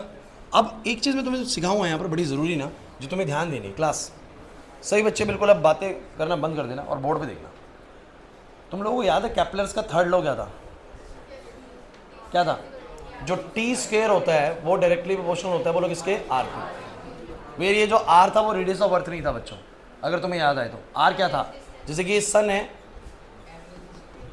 हाँ, और ये कोई प्लैनेट है, तो कोई भी प्लैनेट की जो एवरेज दूरी होती है वो अगर आर है तो उसके चारों तरफ घूमने का जो टाइम पीरियड होता है उसका स्क्वायर जो होता है वो आर क्यूब के क्या होता है, प्रोपोर्शनल होता है। क्या तुम लोग सैटेलाइट के थ्रू इस कैप्लर्स के थर्ड लॉ को प्रूव कर सकते हो। अगर कोई बहुत अच्छा क्वेश्चन बनाना हो ना उसको, तो वो आपके लिए ये क्वेश्चन बनाएगा। वो क्या बोलेगा पता है आप लोगों को, कि आप कैप्लर्स का थर्ड लॉ प्रूव करके दिखाओ मुझे, कैप्लर्स का थर्ड लॉ। तो कैसे करोगे, आपको पता है टाइम पीरियड यही है। अब देखना जरा क्या करो आप लोग, इसमें स्क्वेयरिंग बोथ साइड कर दो, क्या कर दो, तो तुम मुझे बताना जरा क्या बन जाएगा, ये टी स्क्वायर बराबर क्या बन जाएगा, 4 पाई स्क्वायर, और बोलो कितना आएगा, आर स्क्वायर, नीचे बोलो क्या बनेगा, जी एम बाई में बोलो क्या आर बनेगा। अरे नहीं आ रही बस में, अब मुझे बताना चाहिए आर आ जाएगा ऊपर, बोलो क्या आएगा, बोलो 4 pi square G M by में बोलो क्या आएगा, आर क्यूब। थोड़ा सा अगर ध्यान से देखा जाए तो 4 पाई जी एम ये सारे पैरामीटर्स कांस्टेंट है कि नहीं। अरे अर्थ का मास, अर्थ की ग्रेविटेशनल कांस्टेंट पाई 4 ये सब कांस्टेंट है, क्या कांस्टेंट नहीं सर, आर। क्यों भाई, मैं सर सैटेलाइट को थोड़ा और ऊपर ले जाऊंगा तो आर बदल जाएगा, थोड़ा और ऊपर ले जाऊंगा तो और आर बदल जाएगा, बोला है कि नहीं, और टाइम भी उसके अकॉर्डिंग बदलेगा। तो ध्यान से देखो कि ये सारे पैरामीटर्स जो मैंने यहां पर लिखे हुए हैं ये सब बोलो क्या है, कांस्टेंट्स हैं, क्या है बोलो। और मैं ये बोल सकता हूं कि अगर ये सारे कांस्टेंट्स हैं तो टी स्क्वायर को मैं कुछ के टाइम्स ऑफ आर क्यूब लिख सकता हूं, इसका मतलब T square is proportional to R cube. अरे यही तो है कि अगर सेंटर से कितनी दूरी पर कोई चीज रिवॉल्व कर रही है, आर दूरी पर, तो उसको जो समय लगेगा वो किसके प्रोपोर्शनल होगा, बोलो टाइम का स्क्वायर किसके प्रोपोर्शनल होगा, आर क्यूब के। This proves the Kepler's third law. नहीं आया समझ में, पक्की बात बताओ मेरा, क्लियर हो रहा है कि नहीं हो रहा। सो यहां पर क्या बोलेंगे bro, it proves Kepler's third law. अगर तुम्हें कैप्लर्स का थर्ड लॉ आता है ना तो तुम्हें बात समझ में आ गई होगी। कैप्लर्स का थर्ड लॉ नहीं आता तो कोई दिक्कत नहीं है, फिर तो कुछ कर नहीं सकते। क्लियर हुआ कि नहीं हुआ। अच्छा मुझे तुम्हें एक बात बताओ क्लास, अब कहेंगे सर इनका क्या इस्तेमाल है। अच्छा अगर किसी ने आपसे क्वेश्चन कर दिया, ढंग से सुनना भाई, ढंग से सुनना, एक सैटेलाइट है 200 किलोमीटर ऊपर, बताइए उसको पूरा एक चक्कर लगाने में कितना समय लगेगा, कैसे करोगे। एक सैटेलाइट है 200 किलोमीटर ऊपर, 200 किलोमीटर ऊपर, उसको कितना समय लगेगा एक चक्कर लगाने में, कैसे कैलकुलेट करोगे। फॉर्मूला है यार, क्यों टेंशन ले रहे हो। टी बराबर कितना है, 2 पाई आर अपॉन में, इससे कर लेना, छोड़ो इससे कर लेना, ये रहा, ये वाले से कर लेना, ये वाले से कर लेना, क्या प्रॉब्लम है। अब तुम मुझे सब बच्चे बताना, 200 किलोमीटर ऊपर बोला, कितने किलोमीटर बोला, 200। ध्यान देना भाभी, 4 आपको पता है कांस्टेंट है, पाई आपको पता है, जी आपको पता है, अरे कांस्टेंट है भैया, एम कांस्टेंट है, आर क्या होगा 200 किलोमीटर, तो आर कितना होगा, आर कितना होगा, कौन बच्चा देगा, 6600, 6600 होगा आर। सर क्यों, अरे सर ये आर क्या होता है, आर प्लस, तो आपने बोला कि अर्थ की सरफेस से 200 किलोमीटर ऊपर है, ये ऑलरेडी 6400 किलोमीटर होता है, आपको पता होना चाहिए, दिएगा भी एग्जामिनर। तो 6400 और 200 कितना हो गया, 6600 किलोमीटर। कुछ पल्ले नहीं पड़ रहा सारे में, नहीं आ रहा ना भाई। स्मॉल आर था क्या यहाँ पर, स्मॉल आर था क्या, आर प्लस एच। अगर वो 200 किलोमीटर बोल रहे थे, 6400 जमा 200 बोलो कितना हो जाएगा 6600। तो आप लोग बोलेंगे 6600 किलोमीटर, ये भी पता है, सब कुछ वैल्यूज पुट करके बोलो क्या आ जाएगा टाइम पीरियड। ऑल तो कैलकुलेशन इज क्वाइट कॉम्प्लिकेटेड, लेकिन ऐसा नहीं है कि आप लोग इसको समझ ही नहीं सकते। अरे नहीं आ रहा भाई समझ में है भाई, पक्की बात है। एक छोटी सी चीज में देखने दो अगर मिलती है तो। अच्छा सुनो, अगर मैं आप लोगों से एक छोटा सा क्वेश्चन पूछूं, क्लास प्लीज, ये लास्ट चीज है, इसके बाद हम क्लास फिनिश करेंगे। अच्छा अरे क्लास, ये समझ में आ गया आप लोगों को? अब सुनो भाई, एक स्पेशल केस लेके चलते हैं। फॉर अ सैटेलाइट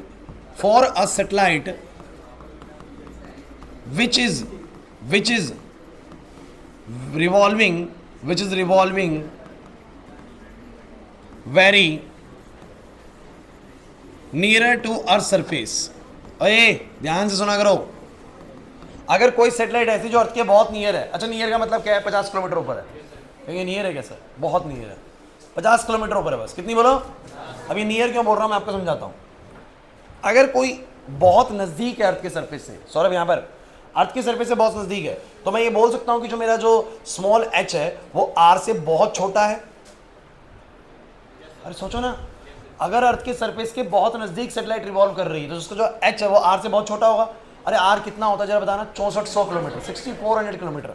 आपकी सैटेलाइट रिवॉल्व कर रही है 50 किलोमीटर ऊपर, तो 50 तो 6400 से बहुत छोटा है, 100 किलोमीटर भी बहुत छोटा ही है। अरे नहीं आ रहा समझ में। तो अगर हाइट बहुत छोटी है आर के कंपैरेटिवली, तो क्या मैं आर प्लस एच को नियरली आर ही मान सकता हूं? समझे नहीं मेरी बात को? क्या मैं आर प्लस एच को नियरली क्या मान सकता हूं, बोलो आर। सबको लगता है ऐसा? श्योर? या मैं बोलूं कि जो मेरा स्मॉल आर होता है आर प्लस एच, उस आर प्लस एच को नियरली बोलो मैं क्या बोल सकता हूं, आर ही बोल सकता हूं। किसी को डाउट है तो मुझे बताओ। अगर मेरी सैटेलाइट बहुत नजदीक है अर्थ सरफेस के, तो मैं बोलूंगा मेरा जो एच है वो आर से बहुत छोटा है, और ऐसे में मैं जो स्मॉल आर होता है मेरा आर प्लस एच, उसको मैं नियरली आर ही मान सकता हूँ। नियरली लगाया मैं, नियरली बोलो क्या बोल सकता हूँ, आर। तो मुझे बताओ मेरे टाइम पीरियड का फॉर्मूला क्या आएगा? टाइम पीरियड का फॉर्मूला बन जाएगा 4 पाई स्क्वायर, ध्यान देना, जी एम, और यहां पर बोलो क्या आएगा, आर क्यूब। क्या आएगा बोलो? और ऐसे में तुम मुझे बताओ जरा, ये जितने भी पैरामीटर्स हैं सारे के सारे कांस्टेंट है कि नहीं, बताओ। देखो जरा, तो मैं सबकी वैल्यू पुट करता हूं। मैंने रखा 4, ये रखा 3.14 का स्क्वायर, जी रखा 6.67 इंटू 10 की पावर -11, ये 6 इंटू 10 की पावर 24, और ये मैंने रखा बच्चों कितना, 6.4 इंटू 10 की पावर 6 का स्क्वायर, अरे 6400 किलोमीटर का स्क्वायर, सॉरी क्यूब। अब जब तुम इसको सॉल्व करोगे, अरे किसी को करना नहीं है सॉल्व, बस याद रखना है ये, तो जब तुम इसको पूरा सॉल्व करोगे ना, तो तुम्हारा आंसर आएगा 84.6 मिनट्स। इसका मतलब क्या है, कौन बच्चा बताएगा? इसका मतलब यह है कि कोई भी सैटेलाइट जो अर्थ के सरफेस के बहुत नियर बाय रिवॉल्व कर रही है, वो लगभग कितने मिनटों में अर्थ के चारों तरफ चक्कर लगा देती है? 84.6 मिनट में, लगभग 1.5 घंटे के अंदर अंदर वो एक चक्कर पूरा लगा देती है, अगर वो अर्थ के सरफेस के बहुत नियर बाय है। अगर आप मान के चले 50-100 किलोमीटर ऊपर कोई सैटेलाइट अगर रिवॉल्व कर रही है ना, तो वो सिर्फ 1.5 घंटे के अंदर पूरी अर्थ का बोलो क्या करती है, एक चक्कर लगा देती है, क्योंकि कैलकुलेशन कहती है ऐसा। नहीं आया ना समझ में? लेकिन अगर कोई यहाँ से 1000-2000 किलोमीटर ऊपर है, तो फिर आप ये बात नहीं कह सकते, बिकॉज फिर आप आर प्लस एच को नियरली आर नहीं बोल सकते, फिर आर प्लस एच को लेना पड़ेगा। क्लियर हुआ कि नहीं हुआ? नहीं आया सर समझ में? है भाई, मुश्किल हो गया क्या? थोड़ा सा एक्टिव हो जाओ और घर पे पढ़ाई करना स्टार्ट कर दो। ज़्यादा मुश्किल चीज़ें नहीं है, बस ये बात है कि तुम लोग ज़्यादा लंबा ना पढ़ नहीं पाते। चलो 2 मिनट का एक रिकैप दे रहा हूँ चीज़ों का, ढंग से सुन लो। मुझे तुम सब बच्चे बताओ भाई, अर्थ के सरफेस पे, अगले 2-3 मिनट को बच्चा कुछ नहीं बोलेगा, सिर्फ मैं बोलूँगा। मुझे बताओ, अर्थ के सरफेस से कोई भी बॉडी चाहे सरफेस पे हो, चाहे थोड़ा दूर हो, चाहे और दूर हो, वो अर्थ के सरफेस से बाउंड होती है कितनी पोटेंशियल एनर्जी से? बोलो सब बच्चे, माइनस का GMM/x। इसका मतलब अगर कोई ऑब्जेक्ट अर्थ के सरफेस पे है तो भी बाउंड है। कितने से बाउंड है बोलो अर्थ के सरफेस पे? माइनस का GMM/में बोलो क्या, r। इधर रोशे, माइनस का GMM/r से बाउंड है। तो मैं उसको कितनी काइनेटिक एनर्जी दूं कि वो फ्री हो जाए? तो बोलेंगे काइनेटिक एनर्जी कितनी दो, GMM/में r। आदर्श GMM/में r मींस हाफ mv²। उसको कितना प्रोवाइड करूं, कितना हाफ mv² प्रोवाइड करूं, कितनी काइनेटिक एनर्जी प्रोवाइड करूं कि वो अर्थ की ग्रेविटेशनल फील्ड से बाहर हो जाए? तो इतने से बाउंड है तो इतने ही दे दो। तो half mv² must be equal to GMM/r, m से m कटेगा, v² ये आएगा, v आ जाएगा √2 GM/r। gm को तुम लोग जानते हो, gr² लिख सकते हो, और आपका फॉर्मूला बन गया √2 gr। सॉल्व करने पे आया, जी की वैल्यू पुट करी, आर की वैल्यू पुट करी, पता लगा 11.2 किलोमीटर पर सेकंड। मींस किसी भी ऑब्जेक्ट को अगर वर्टिकल डायरेक्शन में 11.2 किलोमीटर पर सेकंड की रफ्तार दे दी जाए तो वो अर्थ की ग्रेविटेशनल फील्ड से क्या हो जाएगा, बाहर हो जाएगा, एस्केप हो जाएगा और कभी वापस नहीं आएगा। क्लियर हो रहा है कि नहीं हो रहा? नहीं आ रही बात समझ में? कैसे करा? बहुत सिंपल सा था, जितने से बाउंड था उतनी ही उसको बोलो क्या दे दी, काइनेटिक एनर्जी प्लस में दे दी। क्लियर हुआ कि नहीं हुआ? अरे नहीं आ रही बात समझ में? इसके बाद मैंने तुम लोगों को क्या बताने की कोशिश करी, principal of launching a satellite. Satellite को लॉन्च कैसे करते हैं, बताओ कैसे करते हैं? एक बहुत हाई टावर हमने इमेजिन करा, वहां से उसको हॉरिजॉन्टल स्पीड दी, अगर स्पीड कम हुई और ग्रेविटेशनल फोर्स ज्यादा हुआ, फ्रेंड्स स्पीड कम हुई, ग्रेविटेशनल फोर्स ज्यादा हुआ तो नीचे गिर जाएगी। थोड़ी और स्पीड बढ़ाओगे, हो सकता है फिर भी उतनी स्पीड नहीं बन पाई, फिर नीचे गिर जाएगी। ऐसे करते करते कि स्पीड ऐसी आती है जिस पर आके बोलो क्या होता है, ये इसके चारों तरफ बिल्कुल घूमना स्टार्ट कर देती है, बिकॉज जितनी फोर्स से बाहर जाता है उतनी फोर्स से वो अंदर खींच पाता है, फिर वो खींच रहा होता है, फिर बाहर चलाता है, फिर खींचता है, तो वो बैलेंस हो जाता है सिस्टम। क्लियर हो गया? और फिर वो घूमना स्टार्ट कर देती है। तो ये काम अगर अर्थ की सरफेस से h हाइट ऊपर हुआ है तो मैं ये बोल सकता हूँ कि अर्थ का रेडियस r है और h हाइट ऊपर है, तो टोटल मिला के दूरी बोलो कितनी होगी, स्मॉल r। मतलब कि इस सैटेलाइट का ऑर्बिट, रेडियस ऑफ ऑर्बिट कितना है, रेडियस ऑफ ऑर्बिट, ऑर्बिट का रेडियस बोलो कितना है, स्मॉल r। क्या बोलो? Which is nothing but it is r plus h, it is capital R plus h ना। अरे नहीं आ रही बात समझ में? तो मैंने कहा था कि भैया किसी भी चीज को गोल घूमने के लिए बोलो सेंटर से क्या चाहिए होता है, centripetal force which is required mv²/r। जितना कितने बोला, mv²/r।